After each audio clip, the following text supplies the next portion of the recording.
Good evening, everyone. Good evening to everybody on Zoom as well. Thank you all for being here tonight. Welcome to Seattle University, to our guests from off campus. Happy you're here. Happy that Seattle University can participate in the great minority report of the global disorder, especially one of its more virulent outbreaks in this country. So that's in the background. But as we say in philosophy, never waste a good crisis. And so one of the opening responses, winter in America again. And thank you all for being here to learn about the book, to share your contributions from the book. I think it's a really, really good response in which we begin to think not, let's just do political sloganeering and pretend that it's poetry, but really use the immense powers of the poetic voice to call us to a more fundamental consciousness and a more fundamental way of being, and to really lodge a serious complaint in the official view of being about who we're being told that we are. I'm also very happy to say that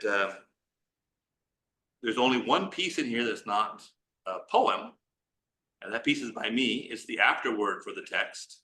But I'm very happy to say tonight I'd like to talk about the afterword as if it were a forward, and make it the forward for this evening. It's a small Zen reflection on the book, on the task at hand, on our time. And I'd like to just say one or two things about it and read a paragraph from it. Then I'll introduce our MC for the evening, Paul Nelson. The angle that I took from a Zen perspective has to do with a old teaching story that one finds in East Asia, China, certainly in Japan. And life seemed very hard, seemed dark, like things were never going to get better. And a teaching story emerged that there were 3 ages of the teaching of the Dharma. And the worst is when things fall so far away from the time of the historic Buddha that it's just words without a context. We don't understand anything. Slogans without wisdom, gestures without deep grounded practice. And they call this time the time of Mappo. Mappo was the degenerate time of the teaching. It was so degenerate that you could even say the wisest things, but we were so corrupt and the discourse was so poorly directed that it just sounded like you were speaking no known human language. This was believed a lot of time. People say, well, we'll wait for things to get better. We'll wait for time to return to how great it was in the time of the Buddha. In this period, a practitioner I think very highly of, Zen Master Dogen, so we're talking early 13th century, he said, this is garbage. This is a very bad teaching. It's a very bad teaching because, first of all, it's like saying, wow, if I'm really, really sick, I'll just be sick and then I'll wait for my practice to start when I feel better. Or if things are really, really hard in the country, we'll wait for times that are better and then we'll do real poetry and real things. Practice is to live in the time that you have. It's the only time that you have. And you see it most at play when times are hard, when things seem really hellish. And it's really, if we're honest, for any serious student of history, it's always some kind of Mappo. We're on that kind of difference in degree. There were no golden ages. It's always been hard. That's why we practice. That's why we're poets. That's why we try to clear our minds. And so my little piece talks about that. I'll just read a little tiny thing about it because it reminds us of what the Bodhisattva ideal is. And I quote here a very colorful practitioner, the late Albert Saijo. Bodhisattva vows. Bodhisattva vows to be the last one off the sinking ship. You sign up and find out it's forever. Passenger list endless. Ship never empties. Ship keeps sinking, but doesn't quite go under. And so that's winter in America again. As in, it's often winter in America. It's a wintry history we've had, honestly. Nostalgia for when it was better is really not to know your history and not to have solidarity with those who've suffered in the long march of our winter. And so Dogen responded that such a sentiment, this motto, this save it for a better time to practice, was rooted in a fundamental misunderstanding of practice itself. Given that the Dharma gates are boundless, practice is not even a matter of accomplishment. The passenger list is endless, and the ship is always sinking. Practice is not a matter of achieving some future state in which we can perform superhuman feats. We just try as hard as we can, do what we can, because our practice is the practice of winter in America. And I think this book really brings home all the different ways that we can form this and to do this, to clear our mind, to open our hearts, to begin to practice solidarity, to render more audible voices that are surgically rendered inaudible, to do the hard, good work of practice in this wintry nation we call our own.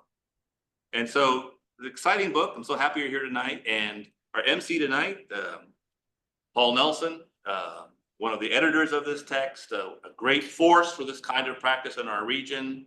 Ryukan is his Dharma name, poet, master interviewer, but also someone who gets into all kinds of good trouble. And that's Paul Nelson, and he'll take over for tonight. So thank you and welcome everyone.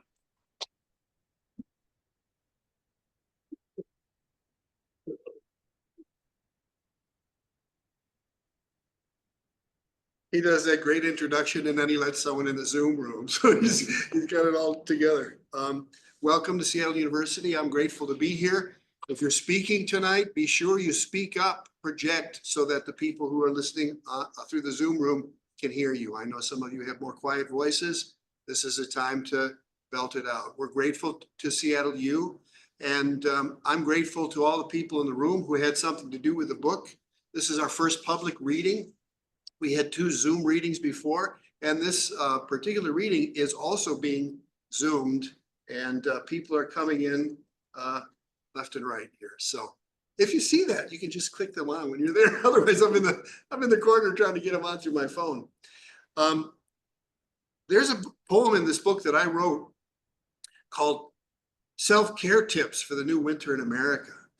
And as I think about that, and you know, that was written in November, and now here we are, and these self-care tips are really necessary and hard to maintain. I'll read that poem later tonight, but one of the lines in it was try not to bite anybody, you know, and I think that's really good advice.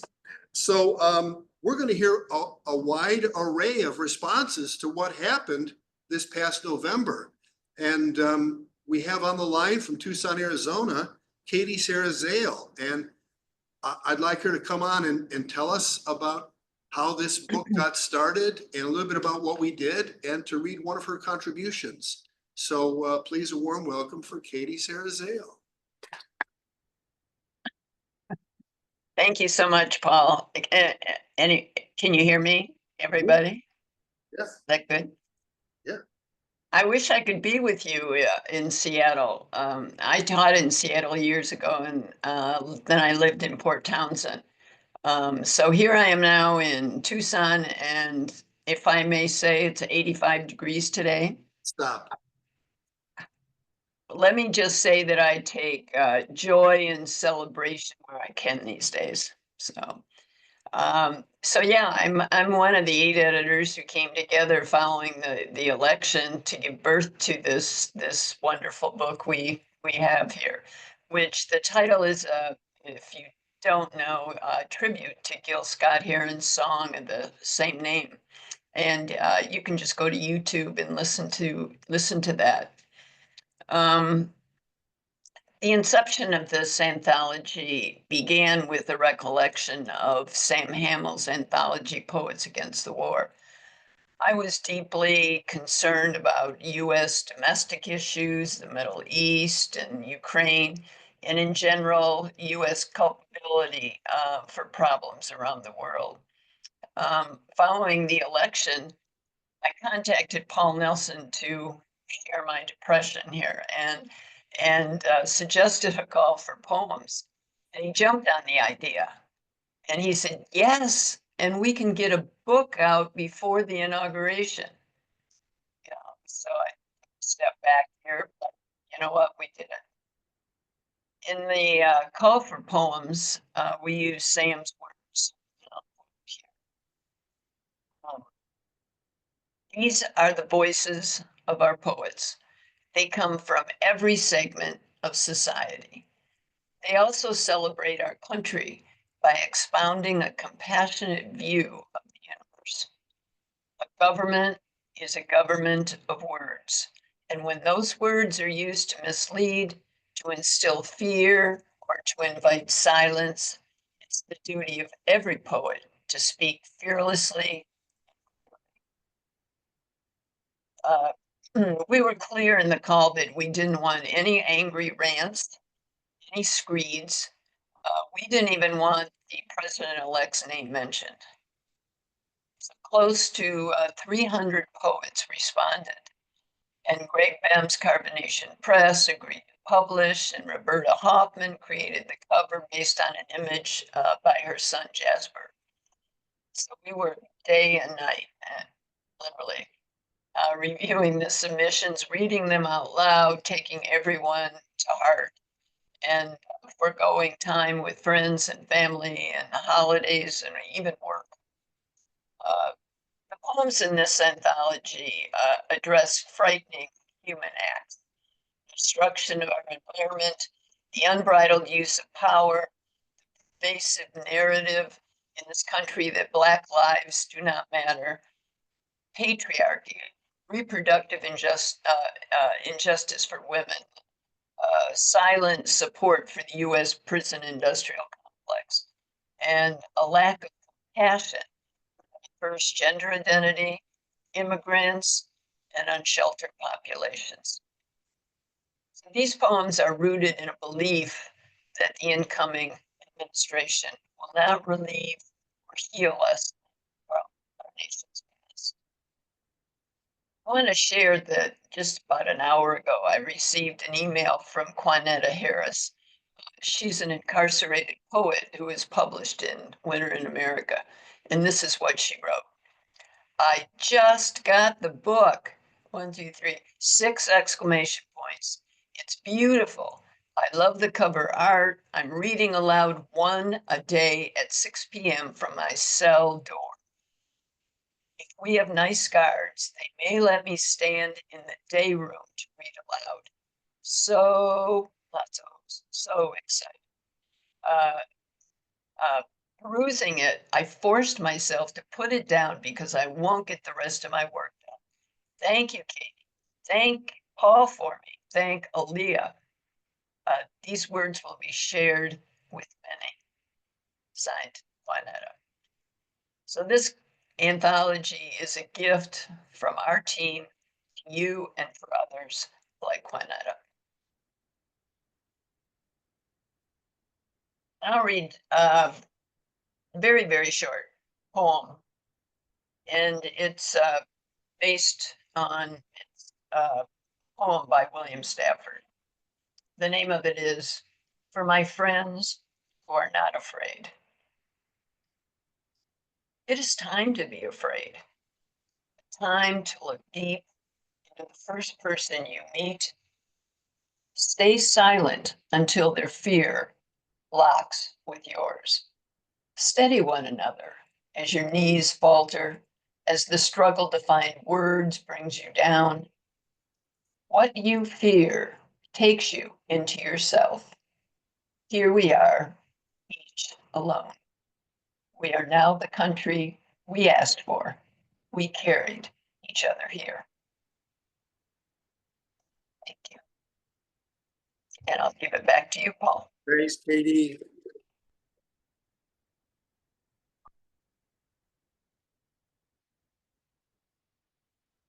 The fact that Katie Sarah Zale is connected to poets who are incarcerated and got Juanetta to send work and put it in is a testament to her character. And that's a really beautiful thing to be a part of. Very, very touching and very, very beautiful. Thanks for that. So we have, I think, about 10 poets to read tonight. And the order will be Catalina, Stacey, Zach, Terran, Debbie, Matt, Gabriella, and then myself. And I'm just going to read the bios from the book. I just will say one thing. Jason and I had a moment beforehand outside, and Cascadia Poetics Lab exists not because we want to create Cascadia at this very moment, that we advocate a secession from the United States, as enticing as that sounds right about now. But when one becomes Cascadian in one's own mind, there's a shift that happens, and you connect more deeply to the land. And you can have values that are more connected to nature than to what a neoliberal plot is going on. And Jason said, this is looking very prophetic right now, the notion of Cascadia.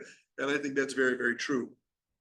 Catalina Marie Cantú is an indigenous Mexicana, multi-genre writer and VONA alum. Her poetry and prose appeared on Poetry on Buses, Seattle Poetic Grid, The Inspired Poet, and were anthologized in Jackstraw Writers, Raven Chronicles, Take a Stand, Art Against Hate, Indomables, a multi-genre Chicanx, Latinx women's anthology, Writing the Land, Food Waste, and Social Justice, and of course, in Winter in America Again. She's involved in the group La Sala, who helped co-sponsor the last couple of Cascadia Poetry Fests, and we welcome her now. Please welcome Catalina Cantú.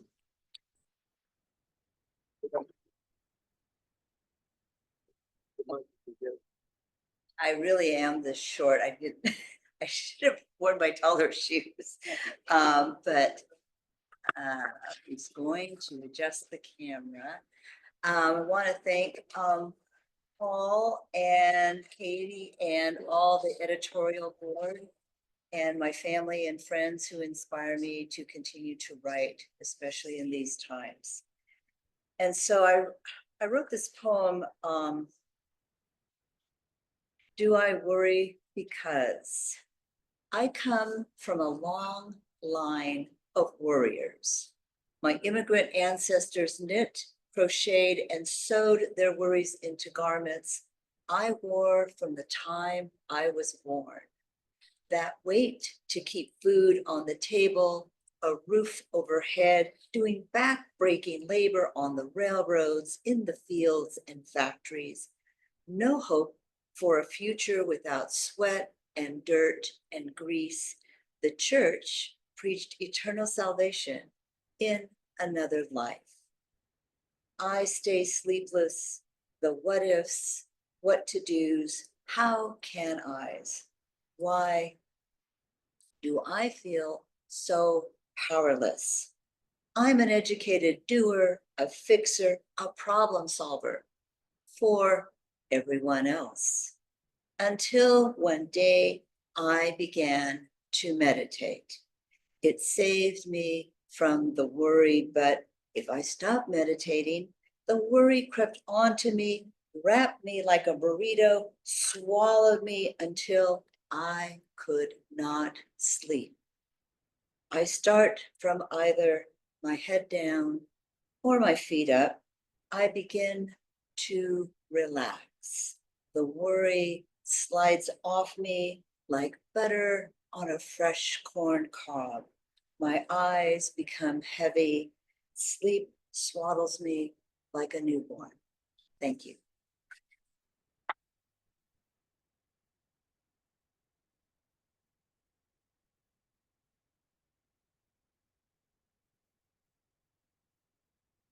Next up is Stacey Jones. She works here. Isn't that? And she helped with the tech too. She finds poetry in numbers and occasionally numbers in poetry. Born and raised in Minnesota, she now makes her home here.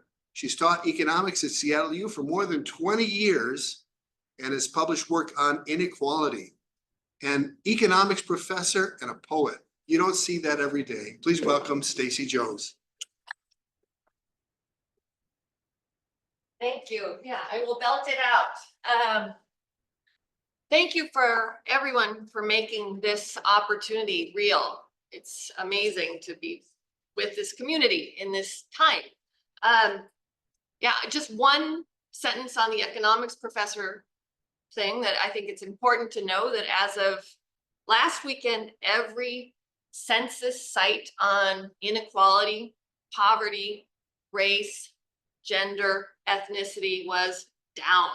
So the fragility of our knowledge infrastructure was in plain view. And I think I wrote this poem at a time when I was feeling a little gentler and a little more tender about humanity than I was on Sunday when I noticed that when all those websites were down and I was trying to prepare to teach. But this poem came out of phone banking prior to the election, and it's the conversation that perhaps I hoped or didn't have when I was phone banking in those weeks prior to the election. So it's called Phone Banking Instructions. And the instructions came from the Bay Area Coalition that organized phone banking. So they're their words, not mine. Handy all-purpose phrases for connecting with those who don't or won't vote. 5 handy all-purpose phrases. Number 1, tell me more about that. Or better, breathe it to me, in and out, gently, like that. Yes, I'm breathing too, here in Seattle. Listen, when you feel broken, come back to this. Breathe. Every breath is whole. Number 2, I'd really like to know more about ... What wakes you up at 3 a.m.? The secret you'll die with. What you have lost and will never find. The places you hurt. Number 3, that sounds really hard. No, I heard it. No, I breathed it. No, we are still here. We are still here. Number 4, it sounds like, try to summarize what you heard them say. A telephone ringing in the night. A stranger banging on the door. A bone breaking. A map bleeding. Number 5, to gently pivot in another direction. I hear you. Brief pause. What I'd really like to know more about is the last time you held a baby, how she felt in your arms, what her eyes did when they found yours, the life you want from her, the nation you want for her. Thanks.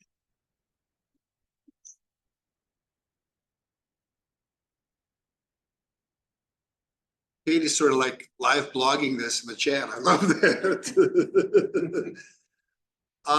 I want to thank a couple of volunteers tonight, Zach Charles and Megan Foster. Give them a hand. They're both involved in a committee called Cascadia 2050. That's a hopeful thought right there, isn't it? And they represent the youth committee of the Cascadia Poetics Lab. Anytime you look at the demographics and you see 0 to 18, this little bar, and 18 to 34, this little bar, and 65, and stuff like that. So we knew we had to do something about it. And I think that the concept of Cascadia is in very good hands with the next generation based on the work that I've seen from the folks on this committee. Zach Charles has been involved with us for a couple of years, and now he's editing the podcast, Cascadian Prophets. And he's got his own book out, and he's got work in this book. He's a middle school Spanish teacher, teaches on Vashon Island, a poet and multimedia artist. They worry constantly about the effects of the current economic and physical infrastructure of the overdeveloped nations on all the individuals of our world, from algae to ant to orca to elephant. They believe part of the solution lies in organic form, from organic poetry as described by Charles Olson to the Miyawaki method of forest planting developed by Dr. Akira Miyawaki. He's my friend. Please welcome Zach Charles.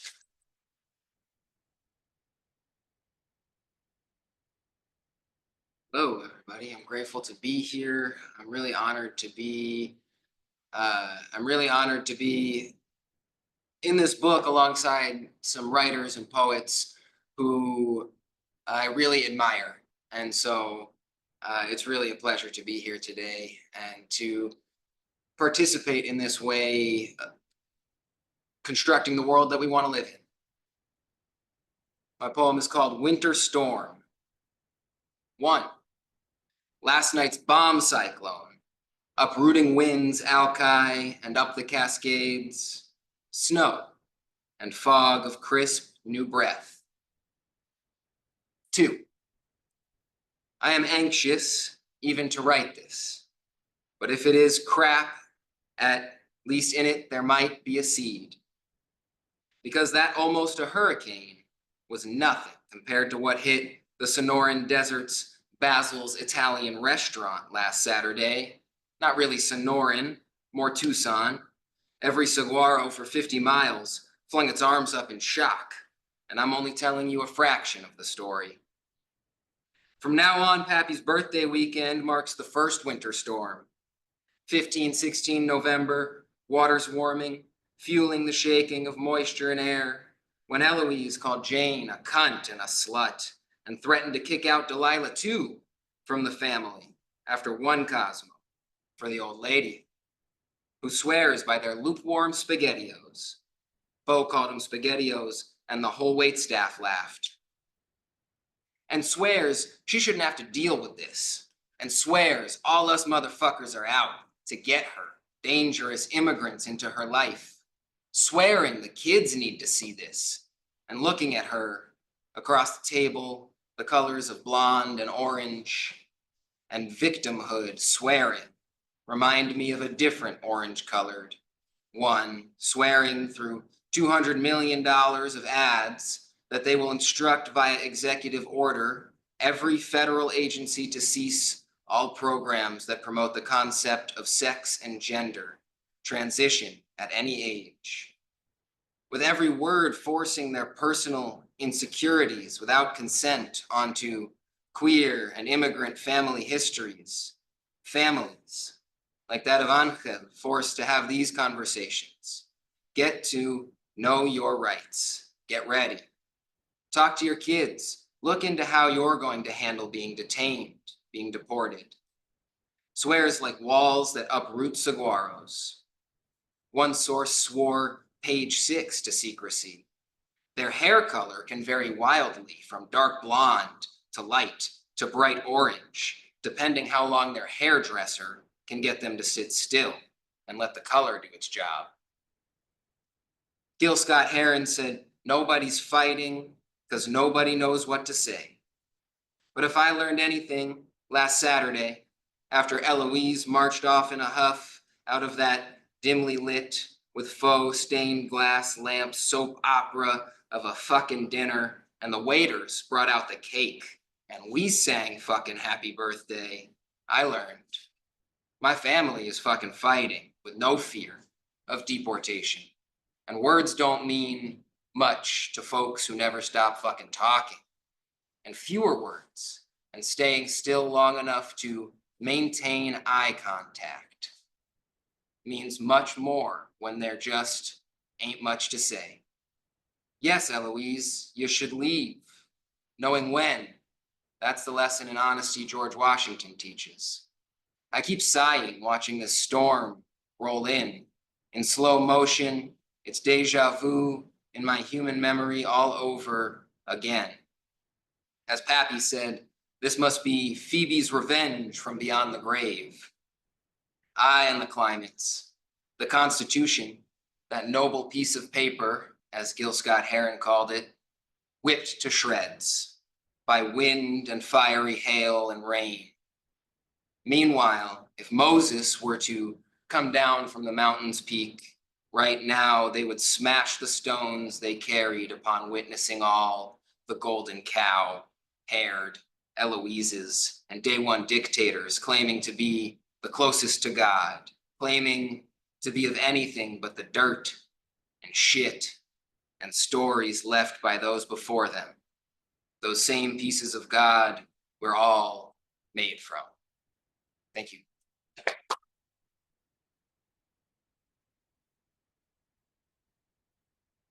Thanks, Zach. Our next poet is Terran Campbell, a widely unknown and unpublished Zen anarchist, ego-feminist, and queer haiku poet living in Cascadia. She is a Zen practitioner. I can't tell you how much I rely on my own Zen practice to deal with situations like this. And when I think of Zen and I think of Terran, I think of a Dharma talk that she gave here at the Eco Sangha, which happens Wednesday nights. If you want to sit and want a Sangha, Jason runs it and has for many years out of this university. And the Dharma talk I think about regularly. That tells you something about the potency of her Zen and their Zen and their humanity. Please welcome Terran Campbell. Few other things up my sleeve. Wanted to thank everyone who helped give birth to this book.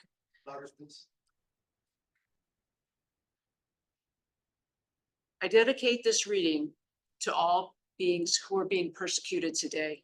Immigrants, Palestinians, trans folk, journalists, and the great earth. I want to make a shout out to all the people rising up.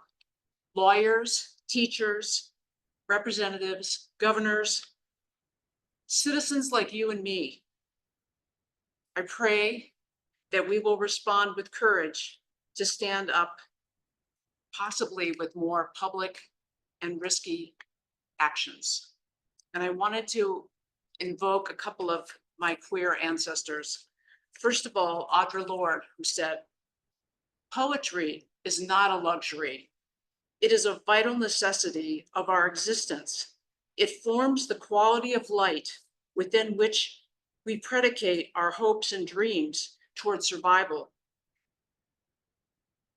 and change, first into language, and then into idea, and then into more tangible action."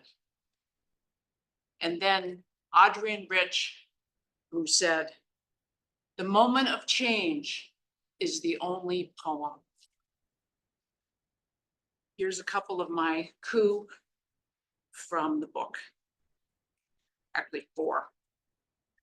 Election day, the flag at half-mast. Electoral college, the long shadow of slavery. Election post-mortem, one nation, so many countries. Unable to vote, the forests, deep silence. And since the election, I've written a few more I wanted to share with you just even this week. Off the hook, redacting myself, gender markers. Improvising democracy, American Bardo. Thank you.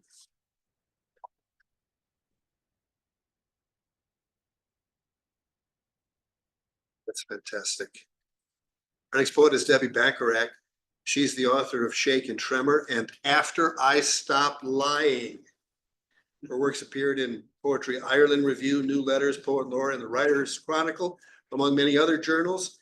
She's gotten a Pushcart Prize honorable mention. She's a poetry reader for SWWIM and Whale Road Review. Her website, DeborahBacharach.com. Please welcome Deborah Bacharach. Thank you all. One of the things I really need right now is to be in community, and just hearing those poems actually here in the room is being very moving and helpful to me. I'm going to read 2 poems, both of which I wrote during the week of the election.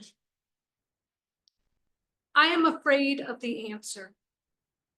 A couple months before the election, at a Comfort Inn in South Dakota, I wait for the elevator with a white-haired white woman and her pressed jeans white man. I am a white woman. Though my hair might be too curly for some folks' comfort, I can nice with the best of them. I open with, Where are you heading? And follow up, oh, I love the state fair. Okay, I've only been a half a dozen times, but I get it. I get into it, and not just in an ironic, God, look at these yokels kind of way. Quilts make me think of standing before the stiff Tiffany stained glass at the Met with my New York grandma, all that glowing color, and my other grandma saving every scrap after the pogroms, tiny stitches, a way of love. I listen when a 4-H club member teaches me caretaking. For pig hooves, a high-grid emery board. I tiptoe through barns, choke on rabbits and goats. For some, this is the smell of home. I tell her my family is on our way to Chicago. Chicago, she says, it's so crowded. And I know the way my friend tells me she always knows when she has smacked into a where are you from, go back door. Crowded is code for Black, brown, Jewish. Kill them before they kill you. I try to picture us all at the fair, tearing into all American deep fried everything, stretching out our arms to repair the world. And this poem is called The Map Awash in Red. The map awash in red. Seattle is blue. We chant for solidarity with unceded Coast Salish land. While our plastic dinosaurs hold cute Kamala signs, the stock market hits a new all-time high because he wins. I own stock. I go dancing. Even though I'm so old, I remember Roe v. Wade. A young man grins, tells me I have great moves. I grin back. Go radical on your prepping. That's what my friend, the former activist, says. Stuff your go bag with scotch, cash, a gun, build up your glutes, burn your pussy hat. You could walk to Canada, she says. My son just started college here. He asks for eyeshadow. I'm getting him sparkle hard lipstick too.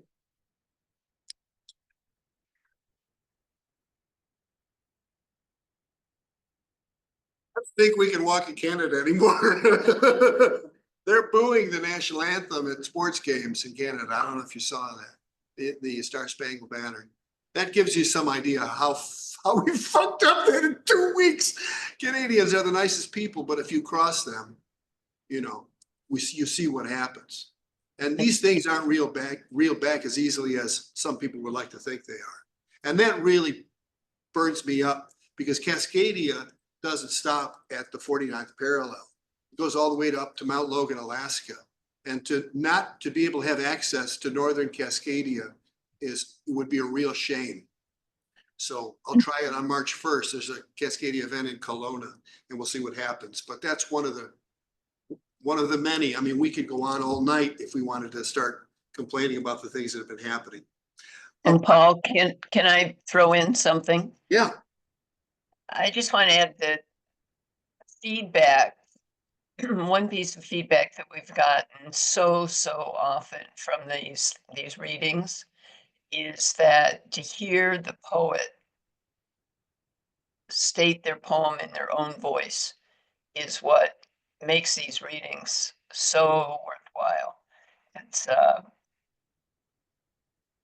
just heard it so many times and really Deborah, the way she read that poem, I go, nobody could read it like you, Deborah. You know. Thanks, Katie. Our next couple of readers both serve on the board of the Cascadia Poetics Lab. The next one is Matt Trease. He's been on the board for 8 years and he's still talking to us, which is a really beautiful thing. He's a poet, artist, teacher, and astrologer. He could tell you some things about the astrology this year that would make your hair stand on end. He co-curates the Margin Shift reading series and serves as the poetry editor for the Cayley Review. His poetry has appeared in numerous journals and anthologies, and his first book is coming out through Carbonation Press, The Outside. Please welcome Matt Trease. Okay. So I'm gonna read a couple of pieces. I had enough wherewithal in March of 2020 to realize that, you know, I need to be keeping a journal of this because this is everything's fallen to shit right now. And so I did, and for the most part, in 2020, I kept, I wrote basically a little prose poem every day. And the two pieces that are in here were from right around September 11th, right after the wildfires really brought everybody back indoors. And the lockdowns kind of cracked back down again. And so that's kind of the context here, but it's also like what's going on in a lot of these is, you know, watching the national narrative that's happening day in and day out with the press conferences and whatnot, and just seeing the open grifting of the country that was happening. And thankfully, we were able to get a little bit of a reprieve from that administration, but now it's kind of back with a vengeance. So these pieces, I've titled them acoustic treatments. This first one's acoustic treatment number 80. Has an epigraph from Stevie Nicks. When the rain washes you clean, you'll know. We have returned to the days of ash, the days of orange and purple sky. We've been unable to breathe for so long. How many years have we let this fire burn? We are burning inside out like we were years ago when the tower card was permanently etched in our DNA. Oh, Prometheus, if we only knew what it takes. This fire, this Armageddon, this Ragnarok, this full circle. Oh, Virgil, where have you taken us in this mortal life? Oh, ghost of Christmas yet to come, we have come again to the last days of human history, to that horizon, threshold of a new world, and still the naysayers, the resentful hordes who desire their chains, threaten to drag us back. We've got some difficult days ahead. Like Dr. King, we've seen the promised land. It's within our reach, our eyes to have seen the glory of the coming. May we get there soon. Feel the rain. When it comes, when it washes us, we'll know. We'll know. And acoustic treatment number 82. My body is a filter. The air is full of the disintegration of planetary history. We are losing our interstitial mind, and our lungs and kidneys and spleens are choking on it. Mars at a standstill, burning so hot with the collective rage fueling this year's novel apocalypse. We come again and again to the last days. Oh, Duncan, how many more times? How many more of these plagues will it take to let go of this deep-seated indignity that is America? A resource stolen, a new mythology of penance in place of in the beginning was the word, replaced with a slave master shouting, you have to earn your keep. Ain't no one got enough back to break to become a child of God. It's a spiritual pyramid scheme we've been conned and left with, this burning wilderness, this Eden on fire. They're destroying the evidence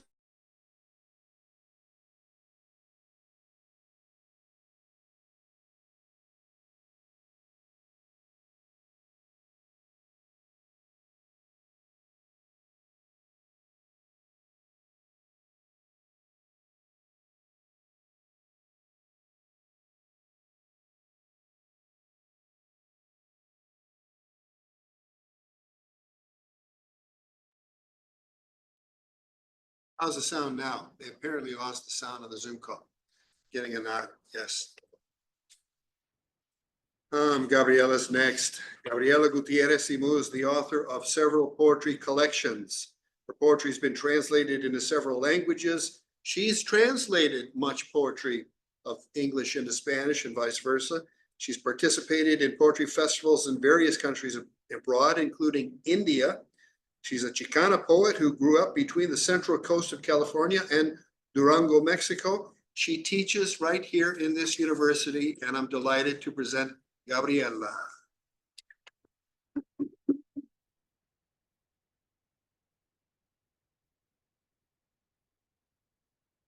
Evening. Thank you for being here. This is such a pleasure. I'm so proud of us, of this form of resistance that is going everywhere in droplets. I would like to begin by reading a poem by Veronica Eldridge, who's also in the book. And we just 2 days ago launched our book. She was one of my students and graduated from Seattle University. And we launched Ivan Ivan, which is a children's book that goes right, holds hands with Winter in America. So I want to read her poem. Her poem is When Eyes Arrest Your Neighbor. When they arrest your neighbor, you won't find out until later that evening.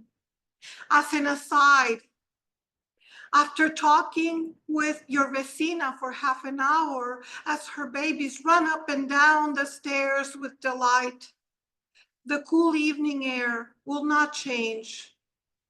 The nearly full moon will still hang in the sky like a glowing orb. The minutes will not slow nor quicken. We will still smile at the sweetness of children. When ice detains your neighbor, the sky will still be blue the next day. The apartment building will look the same with its gray, dark walls and red doors that swing open from time to time. When your neighbor is arrested, they will come for him at dawn before morning breaks, like usual. The birds will sing this new day to light as his hands are clenched behind his back, just past the bridge where they waited for him. The street bears witness in silence. When your neighbor is arrested, his wife will water the plants out front and wave to you good morning as you walk to your car. The sun will shine quietly, plants will whisper with the gentlest breeze. The sky will outstretch its clouds like the pink spine of a whale in flight. His disappearance won't appear on the news. You won't receive a red alert about the kidnapping of a middle-aged Mexican man. When you learn of his abduction, perhaps it was the hawk who screeched to first warn you of this injustice. As you drive, the street is the same as always.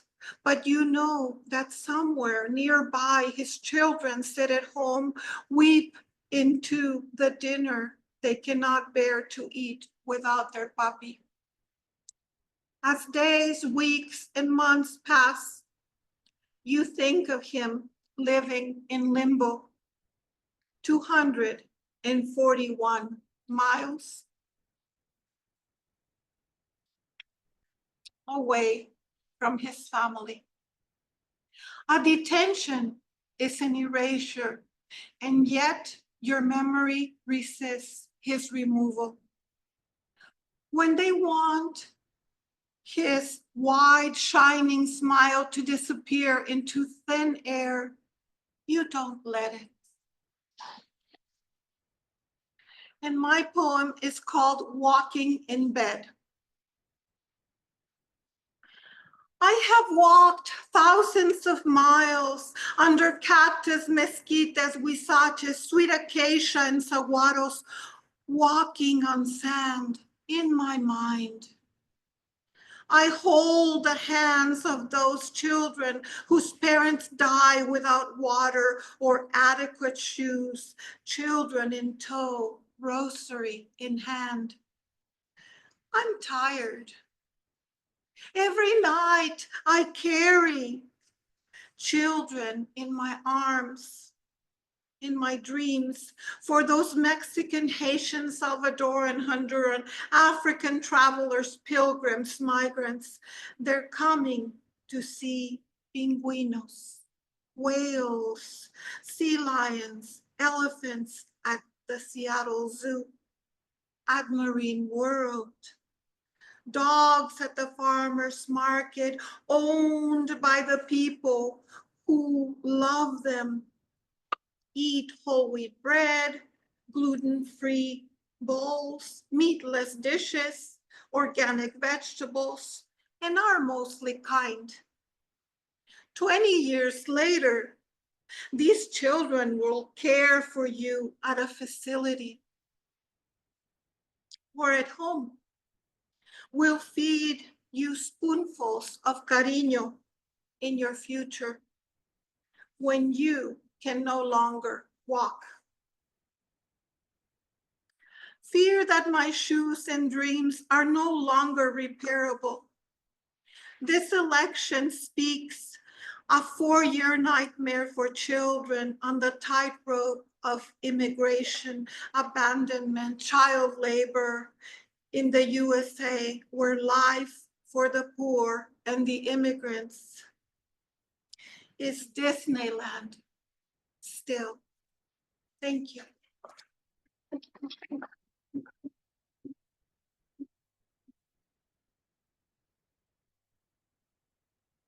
Thanks, Gabriella. Self-care tips for the new winter in America. Breathe, practice the self, walk, take the bus, vacate social mierda. Be careful to whom you surrender. Imagine what the mind of the creek would advise as your next move. Stay sober. No amount of wine can erase the enabled hate. Don't worry. Worry is a misuse of the imagination, DePrima knows as holy. Grieve, then organize. Recognize your bioregion. Ginkgo leaves still fall, watch them fall. Breathe again, vow kindness. Constant creation of the self is a tricky mess. It's winter in America again, but always was to many mammals. Vow to end winter in America for them. Adopt C.A. Conrad's intrusion technique, squeeze toes.